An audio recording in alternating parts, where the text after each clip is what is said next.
ጊዜው የመጀመሪያው የሥነ ፍጥረት ቀን ነው። ቦታው ደግሞ ዓለመ መላእክት። ቅዱስ እግዚአብሔር ቅዱሳን መላእክቱን ፈጥሮ ተሰወረባቸው። ይህን ጊዜ በፍጥረታት ታሪክ ውስጥ የመጀመሪያውን ጥያቄ መላእክት አቀረቡ።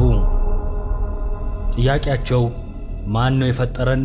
ከየትስ ነው የመጣ ነው የሚል ነበር። በቀድሞ ስሙ ሳጥናኤል የተባለው መልአክ በቦታ አቀማመጥ ከሁሉም መላእክት በላይ ስለሚገኝ ለመላእክቱ ጥያቄ እኔ ነኝ የፈጠርኳችሁ በማለት ምላሽ ሰጠ። የመላእክቱ ጥያቄ ግን በዚህ የሳጥናኤል ምላሽ አላበቃም ነበር። አንተ በቦታ አቀማመጥ ከሁላችን በላይ ስለሆንክ ፈጠርኳችሁ ካልክ እኛ ደግሞ ከበታቻችን ያሉትን ፈጥረናቸዋል ማለት ነው ሲሉ ወሳኝ ጥያቄ ሰነዘሩ።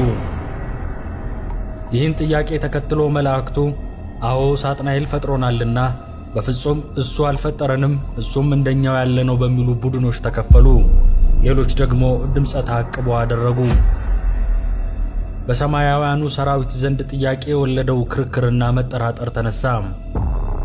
ዓለመ መላእክት ተጨነቀ። በዚህ ክርክርና ለመግባባት መሃል አንድ ግርማው የሚያስፈራ እሳታዊ መልአክ በነጎድጓዳማ ድምፁ እንዲህ ሲል ተደመጠ። የፈጠረንን አምላካችንን እስክናቀው ድረስ ባለንበት እንጽና። ዛሬ የማረጋጋት አገልግሎቱን ከዓለመ መላእክት እስከ ካህኑ ዘካርያስ፣ ከሰለስቱ ደቂቅ እስከ ቅድስት ድንግል ማርያም፣ ከነቢዩ ዳንኤል እስከ ቅዱስ ቂርቆስና ቅድስት ኢየሉጣ ድረስ ለዘመናት ያለማቋረጥ ደስታና የምሥራቹን ለፍጥረት በመስበክ ስለሚታወቀው መጋቤ ሐዲስ ቅዱስ መልአክ ጥቂት እነግራችኋለሁ። አብራችሁኝ ቆዩ።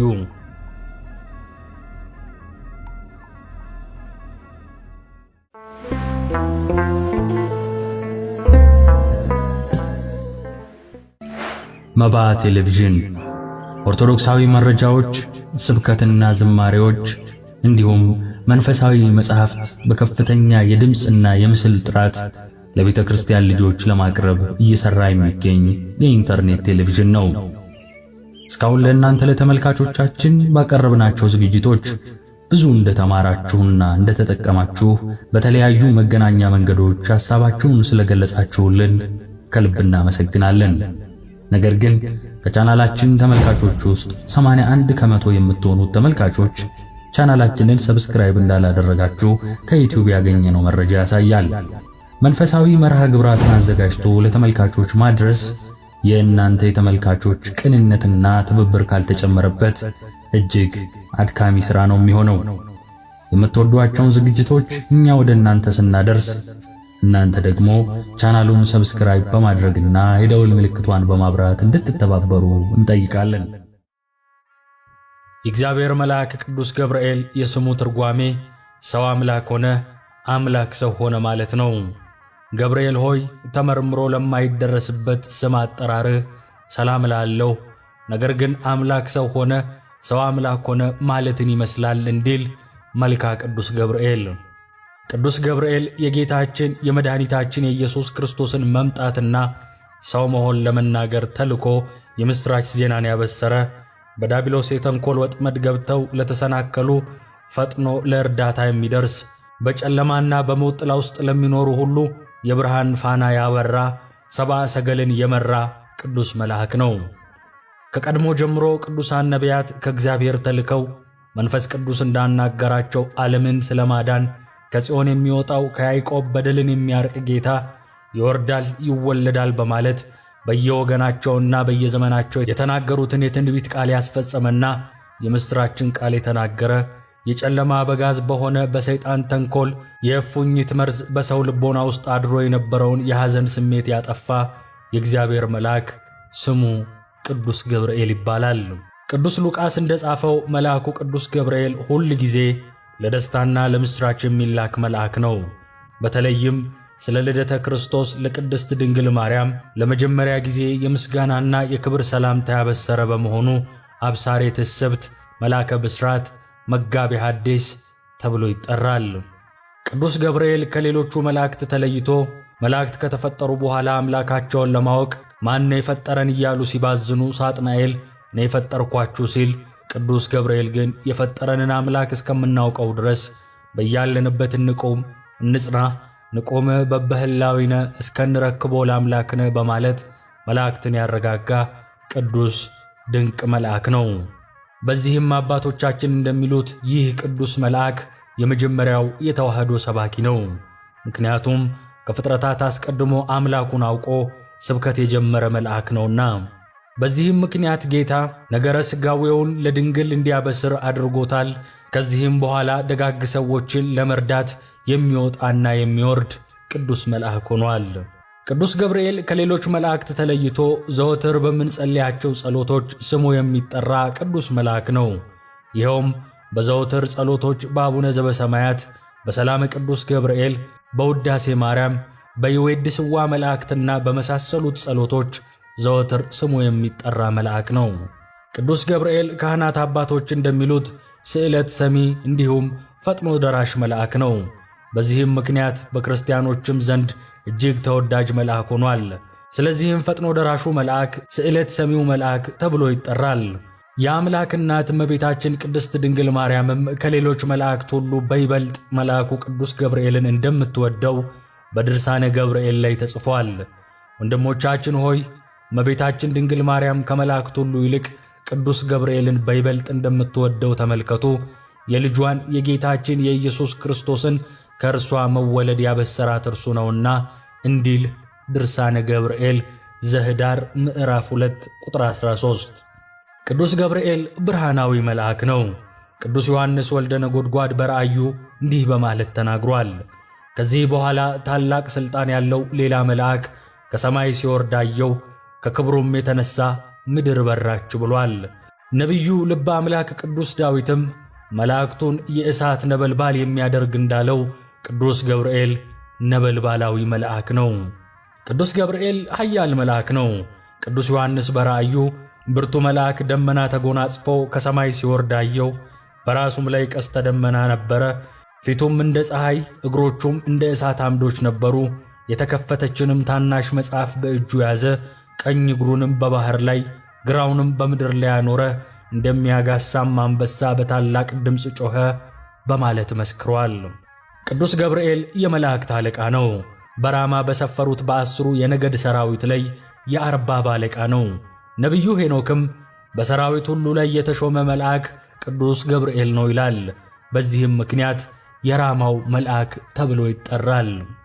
ቅዱስ ገብርኤል ፈጣን መልአክ ነው። ሊቃውንተ ቤተ ክርስቲያን እንደሚሉት በመድኃኒታችን በኢየሱስ ክርስቶስ ስነ ስቅለት ጊዜ በመስቀል ላይ የደረሰበትን መከራና ስቃይ አይቶ አላስችል ቢለው ሰይፉን ወርውሯል።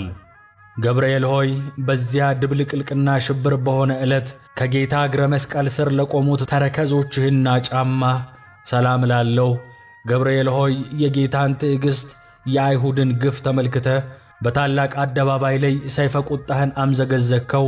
ቅዱሳት አንስት ግን ክርስቶስ ተነስቷል ስላልካቸው የትንሣኤውን ምስራች ይነግሩ ዘንድ ወደ ሐዋርያት ሄዱ እንዲል መልክአ ቅዱስ ገብርኤል። ስለዚህ ቅዱስ ገብርኤል ከዓለም በፊት አምላኩን ያወቀ፣ ዓለም ልታልፍ ስትልም የወረወረው ሰይፍ እንደሚያርፍ ሊቃውንቱ ያስረዳሉ። ቅዱስ ገብርኤል ቅዱሳን ሰማዕታትን ገድላቸውን እንዲፈጽሙ እሳቱንና ስለቱን ተሳቀው ወደ ኋላ እንዳይመለሱ ተጋድሏቸውን እንዲጨርሱ የሚረዳቸው የሚያበረታቸው መልአክም ነው። ለዚህም ተጠቃሹ ቅድስት ቤተ ክርስቲያን በሐምሌ 19 ቀን መታሰቢያቸውን የምታደርግላቸው የቅዱስ ቂርቆስና የቅድስት ኢየሉጣን ከቅዱስ ገብርኤል ጋር ያላቸውን ታላቅ ታሪክ እዚህ ጋር መጥቀስ ተገቢ ነው። ቅዱሳን መላእክት የሰው ልጆችን ከመከራና ከስቃይ ለመታደግና በችግር ጊዜም ለመርዳት ሥልጣን ከተሰጣቸው ጊዜ አንስቶ በእግዚአብሔር አምላክ አምነውና ታምነው የኖሩ ጻድቃንን ሲረዱ ኖረዋል። እንደየተልእኳቸውም በአምላካቸው ትእዛዝ ከጠላት እጅ በማዳን ከእቶን እሳትና ከፈላ ውሃ ውስጥ አውጥተዋል። በማዕበል ከመስጠም አድነዋል። እንዲሁም በአራዊት አፍ ከመበላት ታድገዋል። ኃያሉ ሊቀ መላእክት ቅዱስ ገብርኤልም በሐምሌ 19 ቀን ከእግዚአብሔር ዘንድ ተልኮ ቅዱስ ቂርቆስና ቅድስት ኢየሉጣን ከእሳት አድኗቸዋል። ቅድስት ኢየሉጣ በሮም ግዛት በሚገኝ አንጌቤን በሚባል ሀገር በፈሪሃ እግዚአብሔር በክርስትና ሃይማኖትና በበጎ ምግባር ጸንታ ትኖር የነበረች ደግ ሴት ናት። ቅዱስ ቂርቆስ የሚባል ሕፃን ልጅ ነበራት። ይህቺ ቅድስት የዘመኑን አረማዊ መኮንን እለእስክንድሮስን በመፍራቷ ከልጇ ጋር ከሮም ወደ ጠርሴስ በተሰደደች ጊዜ መኮንኑ እነርሱ ከሚገኙበት ሀገር ገብቶ ክርስቲያኖችን እያሳደደ መግደል ጀመረ። የንጉሡ ወታደሮችም እግዚአብሔርን እንዲክዱ ለጣዖት እንዲሰግዱ ቅድስት ኢየሉጣንና ቅዱስ ቂርቆስን አስፈራሯቸው። ቅዱሳኑ ግን ሃይማኖታቸውን ለመለወጥ ፈቃደኛ አልሆኑም ነበር። በዚህም መኮንኑ ተቆጥቶ በዓይንና በአፍንጫቸው ውስጥ ጨውና ሰናፍጭ በመጨመር በጋሉ የብረት ችንካሮች በመቸንከርና መላ ሰውነታቸውን በመብሳት በብዙ ዓይነት መሳሪያ አሰቃያቸው። እግዚአብሔርም መልአኩን ልኮ የጋሉ ብረቶችን እንደ ውሃ ያቀዘቅዝላቸው፣ ስቃያቸውንም ያቀልላቸው ነበር። በሌላ ጊዜም በገመድ አሳስሮ ንጉሡ ሲያስጨንቃቸው ከቆየ በኋላ ራሳቸውን ከቆዳቸው ጋር አስላጭቶ እሳት አነደደባቸው። ዳግመኛም ከትከሻቸው እስከ እግራቸው ድረስ በሚደርሱ ችንካሮች ቸነከራቸው። በዚህ ጊዜ የእግዚአብሔር መልአክ ቅዱስ ገብርኤል ከእግዚአብሔር ዘንድ ተልኮ ከስቃያቸው አድኗቸዋል። አሁንም ቀኑን ሙሉ በልዩ ልዩ የስቃይ መሳሪያዎች ቢያስጨንቃቸውም የእግዚአብሔር ኃይልና የቅዱስ ገብርኤል ተራዳይነት አልተለያቸውም ነበርና ምንም ዓይነት ጉዳት አልደረሰባቸውም። እንደገናም በመጋዝ ሰንጥቀው በብረት ምጣድ በቆሏቸው ጊዜ ጌታችን ከሞት አስነሳቸውና በመኮንኑ ፊት ድንቅ ተአምራትን አደረጉ። ዳግመኛም በፈላ የጋን ውሃ ውስጥ ቅዱስ ቂርቆስንና ቅድስት ኢየሉጣን ሊጨምሯቸው ሲሉ ቅድስት ኢየሉጣ በፈራች ጊዜ ቅዱስ ቂርቆስ እናቴ ሆይ አትፍሪ፣ አናንያ አዛርያንና ሚሳኤልን ከእሳት ነበልባል ያዳናቸው እግዚአብሔር እኛንም ከዚህ የፈላ ውሃ ያድነናል እያለ ያረጋጋትና በተጋድሏ እንድትጸና ወደ እግዚአብሔር ይጸልይላት ነበር። ከዚህ በኋላ ተያይዘው ወደ ጋኑ ውስጥ ገቡ። ውሃውም እንደ ውርጭ ቀዘቀዘ። ደግሞም ወታደሮቹ መንኮራኮር ባለበት የብረት ምጣድ ውስጥ አስገብተው ሥጋቸው እስኪቆረጥ ድረስ በጎተቷቸው ጊዜ ቅዱስ ገብርኤል አድኗቸዋል። በመጨረሻም ከእግዚአብሔር ቃል ኪዳን ተቀብለው በመንፈቀ ሌሊት አንገታቸውን ተቆርጠው በሰማዕትነት አርፈዋል። እስከ ሞት ድረስ በታመኑበት ተጋድሏቸውም ከእግዚአብሔር ዘንድ የሕይወትን አክሊል ተቀብለዋል። ቅዱስ ቂርቆስና ቅድስት ኢየሉጣ የዚህን ዓለም ጣዕም በመናቅ ሞት ቢሆን ሕይወትም ቢሆን መላእክትም ቢሆኑ ግዛትም ቢሆን ያለውም ቢሆን የሚመጣውም ቢሆን ኃይላትም ቢሆኑ ከፍታም ቢሆን ዝቅታም ቢሆን ልዩ ፍጥረትም ቢሆን በክርስቶስ ኢየሱስ በጌታችን ካለ ከእግዚአብሔር ፍቅር ሊለየን እንዳይችል ተረድቻለሁ በማለት ቅዱስ ጳውሎስ የተናገረውን ቃል በተግባር በማሳየት ለክርስቶስ ፍቅር ሲሉ ራሳቸውን ለመከራና ለሞት አሳልፈው ሰጥተዋል። ቅዱሳኑ ተጋድሏቸውን እስኪፈጽሙ ድረስም ቅዱስ ገብርኤል አልተለያቸውም። በመልአኩም ተራዳይነት ቅድስት ኢየሉጣና ቅዱስ ቂርቆስ ብቻ ሳይሆኑ ብዙ ምዕመናንም ድነዋል። የቅዱስ ገብርኤል ስም በሚጠራባቸውና በሚዘከርበት ገዳማትና አድባራት መልአኩ የሚያደርጋቸው ድንቅ ድንቅ ተአምራት ለዚህ ማስረጃዎች ናቸው። ይህም ቅዱሳን መላእክት በእግዚአብሔር ስም መከራ የሚቀበሉ ምዕመናንን ከሞት እንደሚታደጉና ከልዩ ልዩ ደዌ እንደሚፈውሱ የሚያስረዳ ታሪክ ነው። ሰዎች በሃይማኖታቸው ጸንተው በሕይወት ዘመናቸው መከራ ባጋጠማቸው ጊዜ ሕፃኑ ቅዱስ ቂርቆስ እናቴ ሆይ አትፍሪ እያለ እናቱን በመከራ እንድትጸና እንዳረጋጋትና ለሰማዕትነት እንድትበቃ እንዳደረጋት ሁሉ ዘላለማዊውን የእግዚአብሔርን መንግሥት በአንድነት ለመውረስ እንድንችል በመተዛዘንና በመደጋገፍ የሚገጥመንን መከራ ታግሰን በሃይማኖታችን ጸንተን መኖር ይጠበቅብናል። ቅዱስ ቂርቆስንና ቅድስት ኢየሉጣን የተራዳው የእግዚአብሔር መልአክ ቅዱስ ገብርኤል በአማላጅነቱ እንዲጠብቀን ዘወትር ልንማጸነው ያስፈልጋል። መልአኩ ከፈጣሪው ከእግዚአብሔር በተሰጠው ሥልጣን መሠረት ከሚደርስብን ልዩ ልዩ መከራና ሥቃይ ያድነናልና። የቅዱስ ገብርኤልን ታሪክ መተረካችንን የጀመርን እንደሆን ሌላው ስለዚህ ቅዱስ መልአክ የሚነሳው ሁነኛ ታሪክ ቀጥሎ የሚቀርበው ነው። የፋርስ ንጉሥ የነበረው ናቡከደነጾር እግዚአብሔር አምላክ ምድሪቱን ሁሉ ሲያስገዛለት በትዕቢት ተሞልቶ በኃይሌ ያደርጋለሁ፣ በማስተዋል ጥበቤም የአሕዛብን ድንበሮች አርቃለሁ፣ ሀብታቸውንም እዘርፋለሁ፣ የሚቀመጡባቸውንም ከተሞች አናውጣለሁ፣ በእጄም ዓለምን ሁሉ እንደ ወፍ ቤት እሰበስባለሁ፣ እንደ ተተወ እንቁላልም እወስዳቸዋለሁ፣ ከኔም የሚያመልጥ የለም የሚቃወመኝም የለም ብሎ በመታበይ የወርቅ ጣዖት አሰርቶ ዱራ ወይም አዱራን በሚባል ስፍራ ላይ አቆመው። በግዛቱ በልዩ ልዩ የሥልጣን እርከን ላይ ያሉትን ሹማምንትንና ገዢዎችን ሰበሰባቸው። የመለከትና የእምቢልታ፣ የመሰንቆና የክራር፣ የበገናና የዋሽንትን የዘፈንንም ሁሉ ድምፅ በሰማችሁ ጊዜ ወድቃችሁ ንጉሥ ናቡከደነጾር ላቆመው ለወርቁ ምስል ስገዱ፣ ወድቆም ለማይሰግድ በዚያን ጊዜ በሚነድ እሳት እቶን ውስጥ ይጣላል ብሎ አዋጅ አስነገረ። ይህንን አዋጅ የሰሙ የንጉሥ ሹማምንት ሁሉ የመለከቱንና የእምቢልታውን እንዲሁም የዘፈኑን ድምፅ በሰሙ ጊዜ ተደፍተው ለወርቁ ምስል ሰገዱ። በባቢሎን አውራጃዎች ላይ የተሾሙ አዛርያ ወይም ሲድራቅ፣ አናንያ ወይም ሚሳቅ፣ ሚሳኤል ወይም አብድናጎ ግን ንጉሥ ላቆመው ምስል አልሰገዱም። ነገር ሰሪዎች ይህንን ወሬ ለንጉሡ ነገሩት። ንጉሡም እጅግ ተቆጥቶ ወደ እርሱ አስጠራቸው። እርሱ ላቆመው ለወርቅ ምስል ያልሰገዱ እንደሆነ እጅና እግራቸውን ታስረው ወደ እቶኑ እሳት እንደሚጣሉ አስጠነቀቃቸው። ሰለስቱ ደቂቅ ግን ናቡከደነጾር ሆይ በዚህ ነገር እንመስልህ ዘንድ አንፈልግም።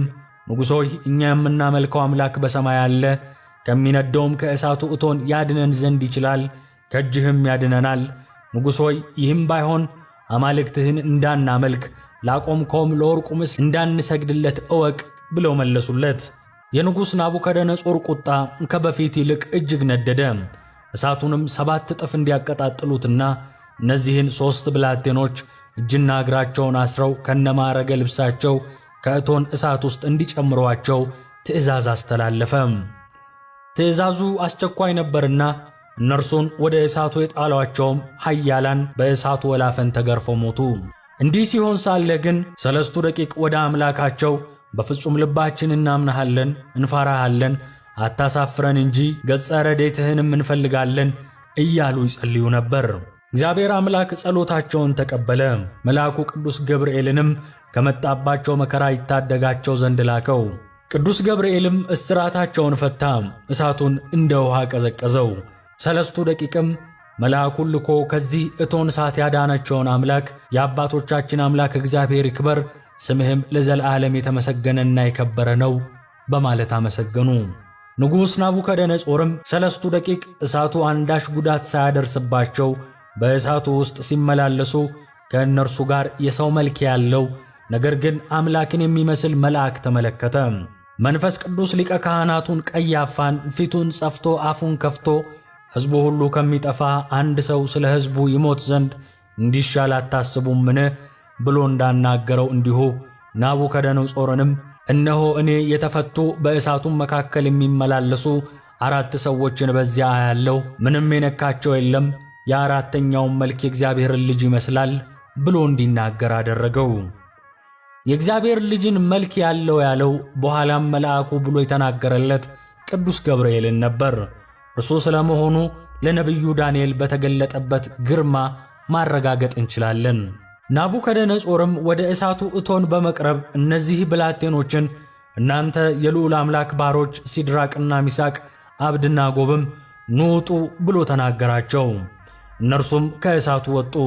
ሹማምንቱና መኳንንቱ፣ አማካሪዎችና የአገር ገዢዎች ሁሉ እሳቱ በእነዚህ ብላቴኖች ላይ አንዳች አቅም እንዳልነበረው ከጠጉራቸውም ቅንጣት አንዱን እንኳን እንዳላቃጠለው ሰናፊያቸውም እንዳልተለወጠ የእሳቱም ሽታ እንዳልደረሰባቸው ተመለከቱ። ንጉሥ ናቡከደነጾርም መልአኩን ልኮ ያዳናቸውን የእነዚህን ቅዱሳንን አምላክ አመሰገነ። በእነርሱ አምላክ ላይም የስድብን ቃል የሚናገር ሰው እንደሚገደልና ቤቱም የጉድፍ መጣያ እንዲሆን አዋጅ አስነገረ። አናንያ፣ አዛርያና ሚሳኤልም በንጉሡና በሹማምንቱ ዘንድ ሞገስ አገኙ፣ በክብርም ከፍ ከፍ አሉ። ስለዚህም ቤተ ክርስቲያን መንጎቿ የእምነትን ፍሬ ከእነዚህ ብላቴኖች ተምረው እግዚአብሔርን በማምለክ እንዲጸኑና የመልአኩን የቅዱስ ገብርኤልን ተራዳይነት እንዲረዱ በታኅሳስ 19 ቀንና በሐምሌ 19 ቀን በዓላትን ሰርታ ትዘክራለች። በታላቅ ድምቀትም ታከብረዋለች። እንደ ቤተ ክርስቲያን አስተምህሮ እምነት በድርጊት ሊታይ የሚገባው ክርስቲያናዊ ተግባር ነው። በክርስቶስ ኢየሱስ አምናለሁ የሚል ሁሉ ካመነበት ጊዜ አንስቶ ክርስቶስን መስሎ ለመኖር ሊተጋና በዚሁም መንገድ ሊመላለስ ይገባዋል። በሰለስቱ ደቂቅም ሆነ በቅዱስ ቂርቆስና በቅድስት ኢየሉጣ የታየው እምነት በአንድ ጀንበር የተገነባ የእምነት ደረጃ ሳይሆን ከልጅነታቸው ጀምሮ በአንድ እግዚአብሔር ታምነው በቅድስና ሕይወት በመመላለስ የመጣ የእምነት ደረጃ ነው። እነዚህ ብላቴኖች በእግዚአብሔር ዘንድ የሚያገኙትን የድል አክሊል ተስፋ አድርገዋልና 49 ክንድ ያህል የነደደውን የእሳት እቶን አላስፈራቸውም። በእግዚአብሔር ላይ ያላቸው ጽኑ እምነት በእሳት ተቃጥለው ለመሞት እንኳን አስጨከናቸው። እንዲህም ሆነው በመገኘታቸው በእምነታቸው እግዚአብሔርን ደስ አሰኙት። ስለዚህም እግዚአብሔር ባለሟሉን ቅዱስ ገብርኤልን በመላክ ከእሳቱ እቶን ታደጋቸው። ይህ ታላቅ የሆነ እምነት ሰዶማውያን ገዢዎች በተነሱባት በአሁኗ ዓለም በእኛ በክርስቲያኖች ላይ ሊታይ የሚገባው እምነት ነው። እነዚህ ገዢዎች ኢኮኖሚያዊ ጡንቻቸውን ታምነው ነፍሳችን በእነርሱ እጅ የተያዘች መስሏቸው በእኛ ላይ ሰይጣናዊ ሕግጋትን ሊጭኑብን ደፋ ቀና ይላሉ። ስለዚህም እኛ ክርስቲያኖች የምድሪቱ ገዢዎች እኛን ለማስፈራራት ሲሉ በእኛ ላይ ያነደዱትን እሳት በመልአኩ በቅዱስ ገብርኤል ተራዳይነት እንዲያጠፋልን በእግዚአብሔር ታምነን በእምነት ልንቃወማቸው ይገባል። እግዚአብሔር አምላክ ከእነዚህ ከክፉ ሰዶማውያን ገዢዎች ጥፋት ምድራችንን ይታደጋት። የመልአኩ ቅዱስ ገብርኤል ምልጃና ጸሎት ይጠብቀን ለዘለዓለሙ አሜን። ሰውነንና በምድር ስንኖር ፈተና ይገጥመናል። አንዳንዱን የፈተና ወጀብ በቀላሉ ስንሻገር፣ ሌላው ግን የሚያልፍ እስከማይመስለን ድረስ አስጨናቂ ይሆናል። ይህኔ የተዋህዶ ልጆች ነንና በጸሎት መበርታት፣ ለታቦታት መሳል፣ ሱባኤ መያዝ ግድ ይለናል። የቅዱስ እግዚአብሔር ምላሽም ቅርብ ይሆናል። የተሰማልንን ጸሎት፣ የሰመረልንን ስዕለት፣ የተቆጠረልንን ሱባኤ ትርጉሙ ምን እንደሆነ የሚገባን ያሳለፍነውን የጭንቅ ቀን ዞር ብለን ስናስተውለው ነው። ከእያንዳንዱ ስዕለት ጀርባ ብዙ አስተማሪ የጭንቅ ቀናት አልፈዋል። እርሶስ ለየትኛው ታቦት ተሳሉ? የትኛውን ቅዱስ በጸሎት ተማጸኑ? እነዚያን የጭንቅ ቀናት እንዴት ባለ ተአምር አለፉ? የተዋለሎትን ውለታ፣ የተደረገሎትን ምሕረት ይመስክሩ። ለእኔ የደረሰ ለእናንተም ይድረስ ይበሉ። የተደረገልኝን ምሕረትና አስተማሪ ድንቅ ታሪክ ለብዙዎች ማካፈል እፈልጋለሁ ካሉ ወደ 0917 32 31 09 በቴሌግራም እና ዋትሳፕ እንዲሁም በቀጥታ በመደወል ቀጠሮ ማስያዝ ይችላሉ። መባ ቲቪ እናመሰግናለን።